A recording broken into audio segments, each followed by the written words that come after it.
আমি খুবই ভাগ্যবান, সেদিন আমার বেঁচে থাকার কথা ছিল, মৃত্যু থেকে অনেক কাছে ছিলাম। আমি আমারই সংসদ এলাকায় আমার নিজের বাসাকে এড়িয়ে পার্শ্ববর্তী আর একটা বাসায় আশ্রয় নিয়েছিলাম। তখন চার দিক থেকে মিছিল আসছিল এবং এটা আসলে ছিল প্রধানমন্ত্রী গণভবন কেন্দ্রিক, এবং এটা আমরা অবাক হলাম যে সংসদ এলাকাতেও এটা ছড়িয়ে পড়ে।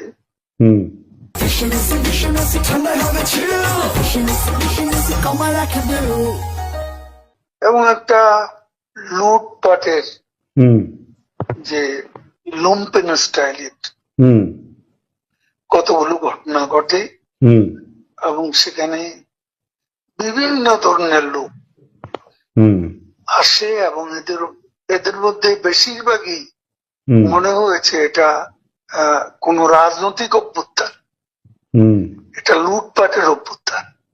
না, একটা কথা জিজ্ঞাসা করি, সে তো আমরা তখন সেটা দেখলাম এবং মাননীয় প্রধানমন্ত্রীকেও যে বাসাতে ছিলাম তারা সে বাসাতেও হামলা করে।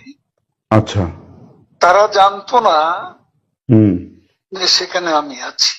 আচ্ছা, আমার বাসা তারা লুটপাট করেছে, কিন্তু যে বাসায় আমি গিয়ে আশ্রয় নিলাম সেখানে তারা হামলা করবে এটা আমি ভাবতাম। কিন্তু সেখানেও দেখলাম যে অনেক লোকজন ঢুকে পড়ে এবং তারা ভাঙচুর লুটপাট করতে থাকে। আমি আমার স্ত্রী সহ আমরা বাথরুমে ঢুকিয়ে যাই, অনেকক্ষণ ছিলাম, প্রায় 5 ঘন্টা। তারপর একটা পর্যায়ে এরা তো ওই বাথরুমের ভিতর সেখানেও কমোড, বেসিন এগুলো তো লুটপাট করেছে সব জায়গায়। সেগুলোর লোভে প্রথমত তাদেরকে আমার ওয়াইফ সেই বাথরুমের মুখে দাঁড়িয়ে বারবার বলছিল যে আমি অসুস্থ, এ কথা বলে তাদের ফিরিয়ে দিচ্ছে। তো একটা পর্যায়ে তারা এই বাথরুমে যেগুলো আছে সেগুলো লুট করার জন্য জোরপূর্বক প্রবেশের হুমকি দেয়। তো সে সময় আমার ওয়াইফ জিজ্ঞেস করে যে কি করবো, খুলে দাও যা হবে। তারপরে 7-8 জন ছেলে ঢুকলো, তার খুবই আক্রমণাত্মক দৃষ্টিভঙ্গি মনোভঙ্গি নিয়ে। তখন হঠাৎ তারা আমার দিকে তাকায়, আমার দিকে তাকিয়ে আপনি নেত্রী চলে গেল, আপনি জাননি কেন? আমি কিছু বলছিলাম। তারপরে ছেলেদের মধ্যে কি ভাবের উদয় হয়েছে জানি না, তারা আমাকে বলে আপনার ছবি তুলবো। তারপর আমার ছবি তুলতে শুরু করলো, সেলফি নিচ্ছিল, ছবি তুলছিল। এরা ছাত্ররা অনেকে আমাকে চেনে, তো কি কারণে তারা তখন আক্রমণাত্মক যে মনোভাবটা ছিল সেটা নিয়ে এসে শীতল হয়ে গেল। এরা ঠান্ডা মাজাজে তখন কথা বলছিল।